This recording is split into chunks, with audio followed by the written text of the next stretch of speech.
नमस्कार। आज मैं मुंशी प्रेमचंद्र जी द्वारा रचित कहानी सौत का तीसरा भाग लेकर आई हूँ। पिछले भाग में हम लोग यहाँ तक सुन चुके थे कि रजिया ने किवाड़ बंद किए, घर मंजूर को सहेजा और रामू को देखने चली, कांपती झिझकती, क्षमा का दान लिए हुए। अब आगे की कहानी। मित्रों, आगे की कहानी प्रस्तुत करने से पहले मैं आप लोगों से एक अनुरोध कर रही हूँ कि आप लोग अगर मेरे चैनल को सब्सक्राइब नहीं किए हैं तो सब्सक्राइब कर लीजिए, ताकि मैं जो भी कहानी कविता सुनाऊं आप तक सबसे पहले पहुंचा सकूं।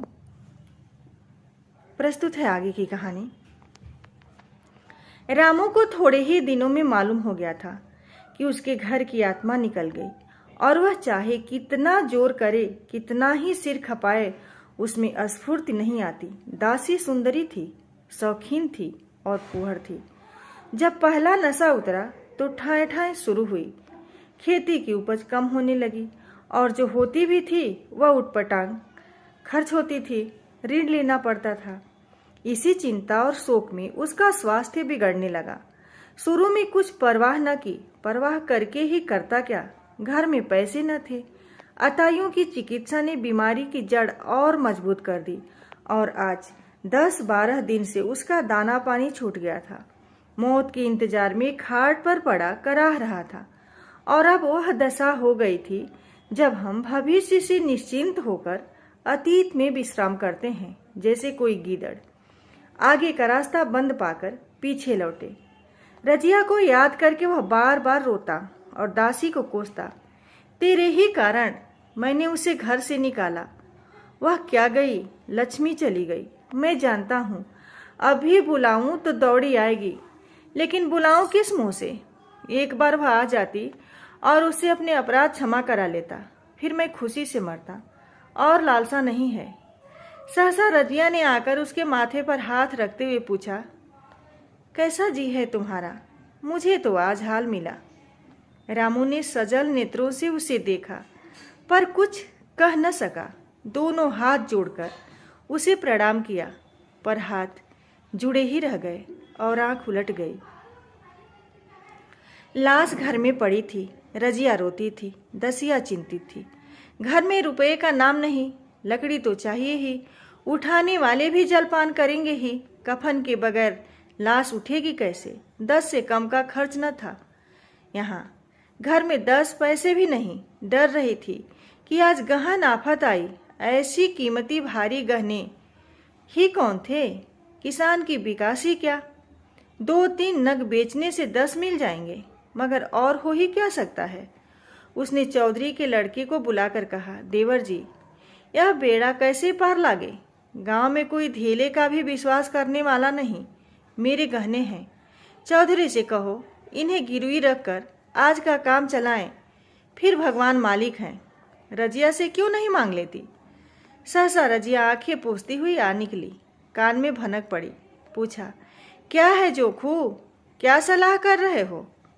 अब मिट्टी उठाओगे कि सलाह की बेला है? हाँ, उसी का संजाम कर रहा हूँ। रुपए पैसों तो यहाँ होंगे नहीं, बीमारी में खर्च हो गए होंगे। इस बेचारी को तो बीच मझधार में लाकर छोड़ दिया। तुम लपक कर उस घर चले जाओ भैया, कौन दूर है। कुंजी लेते जाओ, मंजूर से कहना भंडार से 50 रुपए निकाल कर दे, कहना ऊपर की पटरी पर रखे हैं।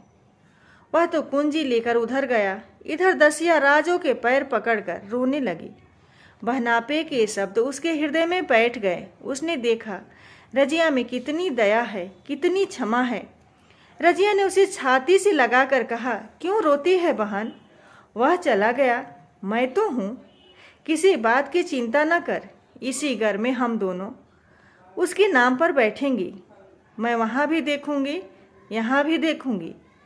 धाप पर की बात है, कोई तुमसे गहने पाते मांगे तो मत देना। दसिया का जी होता था कि सिर पटक कर मर जाए। इसे उसने कितना जलाया, कितना रुलाया और घर से निकाल कर छोड़ा।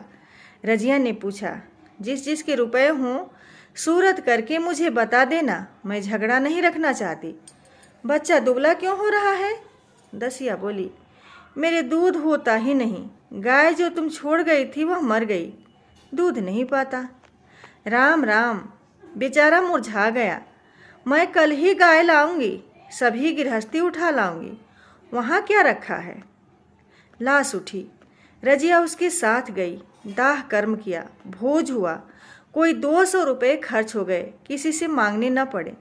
दसिया के जौहर भी इस त्याग की आंच में निकल आए, विलासिनी सेवा की मूर्ति बन गई। आज रामू को मरे 7 साल हुए हैं। रजिया घर संभाले हुए है। दसिया को वह सौत नहीं, बेटी समझती है। पहले उसे पहनाकर तब आप पहनती है, उसे खिलाकर आप खाती है। जोखू पढ़ने जाता है, उसकी सगाई की बात पक्की हो गई है। इस जात में बचपन में ही ब्याह हो जाता है। दसिया ने कहा, बहन गहने बनवा कर क्या करोगी? मेरे गहने तो धरे ही हैं। रजिया ने कहा, नहीं रे, उसके लिए नए गहने बनवाऊंगी। अभी तो मेरा हाथ चलता है, जब थक जाऊं तो जो चाहे करना। तेरे अभी पहनने ओढ़ने के दिन है, तू अपने गहने रहने दे। नाइन ठकुर सुहाती करके बोली, आज जोखू के बाप होते तो कुछ और ही बात होती। रजिया ने कहा, वे नहीं हैं तो मैं तो हूं ना। वे जितना करते मैं उसका दुगा करूंगी। जब मैं मर जाऊं तब कहना जोखू का बाप नहीं है।